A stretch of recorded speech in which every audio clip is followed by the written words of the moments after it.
இன்றைக்கு நாம் தியானிக்க இருக்கிற வசனம் சங்கீதம் 9ஆம் அதிகாரம் 1வது வசனம்.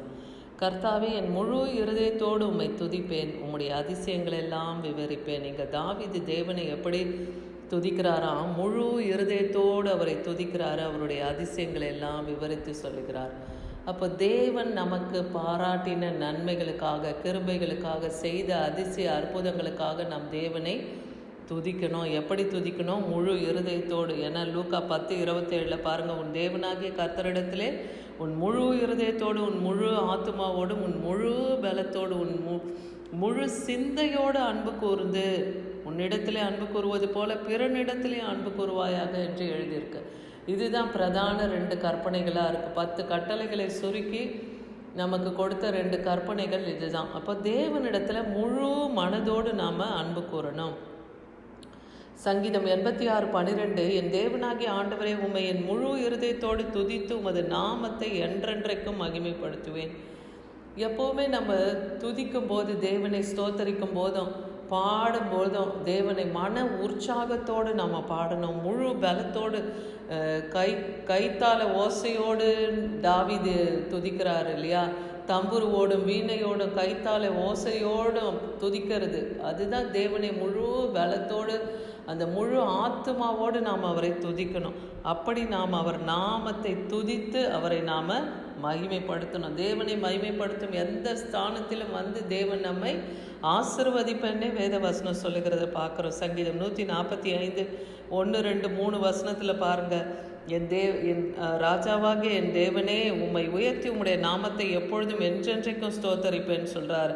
நாள்தோறும் உம்முடைய நாமத்தை ஸ்தோத்தரிப்பேன், என்றென்றைக்கும் உம்முடைய நாமத்தை துதிப்பேன் சொல்கிறார். ஏன்னா கர்த்தர் எப்படிப்பட்டவர்? அவர் பெரியவரும் மிகவும் புகழப்படத்தக்கவருமாக இருக்கிறார். அவருடைய மகத்துவங்கள் ஆராய்ந்து முடியாது இல்லையா? தேவனுடைய மகத்துவத்தை நம்மளால் சொல்லி முடியாது. அவர் அவ்வளவு வல்லமையும் மகிமையும் மாட்சிமையும் நிறைந்த தேவனாக இருக்கிறார். அப்படிப்பட்ட தேவனுடைய நாமத்தையும் அவருடைய மகிமையும் மகத்துவத்தையும் நாம் துதிக்கணும். சங்கீதம் 111:1 பாருங்கள், அல்லேலூயா, செம்மையானவர்களுடைய சங்கத்திலும் சபையிலும் கர்த்தரை முழு இருதயத்தோடு துதிப்பேன்னு இங்கே தாவீது சொல்லுகிறத பார்க்குறோம். தேவனை எந்த எல்லையில் நாம் துதிக்கணும்? ஆலயத்திலே, அவர் சபையிலே, ஜனங்களுக்கு முன்பாக, நாம் சபையாருக்கு முன்பாக தேவனை உயர்த்தி மகிமைப்படுத்தி அவர் நமக்கு செய்த அற்புதங்களுக்காக, சாட்சிகளுக்காக நாம் என்ன செய்யணும்? துதிக்கணும். அப்போ அநேகர் தேவனை அறியாதவர்கள் கூட தேவனுடைய மகத்துவத்தையும் வல்லமையும், அவர் அற்புதத்தின் தேவன், அவர் அதிசயமானவர் என்பதை அறிந்து கொள்ள முடியும். அப்படி ஒரு சாட்சியுள்ள துதியாக அது நமக்கு காணப்படணும். எபிரேயர் 13:15 பாருங்கள், ஆகையால் அவருடைய நாமத்தை துதிக்கும் உதடுகளின் காணிக்கையாகிய ஸ்தோத்திர பலியை அவர் மூலமாக எப்போதும் தேவனுக்கு செலுத்த கடவோம். அந்த காலத்தில் நம்ம பார்க்கும்போது, மோசே காலத்தில் நியாயப்பிரமாணத்தின் சட்டத்திட்டத்தின் படியெல்லாம் அந்த காலத்தில் அவங்க என்ன பண்ணாங்க? ஆடுகளையும் காளைகளையும் எருதுகளையும் வந்து அவங்க பலியாக கொடுத்தாங்க. அது அன்னைக்கு இரத்த பலியாக இருந்தது. அது தேவனுக்கு உகந்த காணிக்கையாக கொடுக்கப்பட்டது. ஆனால் இன்றைக்கி நம்மளிடத்தில் தேவன் வேண்டுவது என்ன? நம் உதடுகளின் காணிக்கையாகிய ஸ்தோத்திர பலி. அப்போ நீங்கள் ஸ்தோத்திர பலியை செலுத்தும் போது தேவனை நீங்கள் மகிமைப்படுத்துறீங்க. மகிமைப்படுத்தும் போது தேவனுடைய வல்லமையும் மகிமையும் உங்களுக்குள்ளாகவும் காணப்படும். தேவனை மகிமைப்படுத்தும் போது உங்களுக்கு கிருபை கிடைக்கும். தேவனை மகிமைப்படுத்தும் போது உங்களுக்கு விடுதலையும் உங்கள் இருதயத்துக்கு சமாதானமும் உண்டாகும். அதனால் உதடுகளின் காணிக்கையாகிய அந்த ஸ்தோத்திர பலியை நான் செலுத்துவேன்னு இங்கே சொல்லப்படுகிறது இந்த வசனத்தில். ஏசாயா 43:21 பாருங்கள், இந்த ஜனத்தை எனக்கென்று ஏற்படுத்தினேன், இவர்கள் என் துதியை சொல்லி வருவார்கள். இஸ்ரவேல் ஜனங்களை தேவன் தன் ஜனமாக தெரிந்து கொண்டார். இவர்கள் என் ஜனம், நான் இவர்கள் தேவனாக இருப்பேன், இவர்கள் என் குமாரர்களாக இருப்பார்கள்னு சொல்கிறார் இல்லையா? அப்போ தேவன் எதுக்காக இஸ்ரவேல் ஜனங்களை உண்டாக்கினார், எதற்கு தேர்ந்தெடுத்தார்னா, அவர் துதியை சொல்லி வரவே.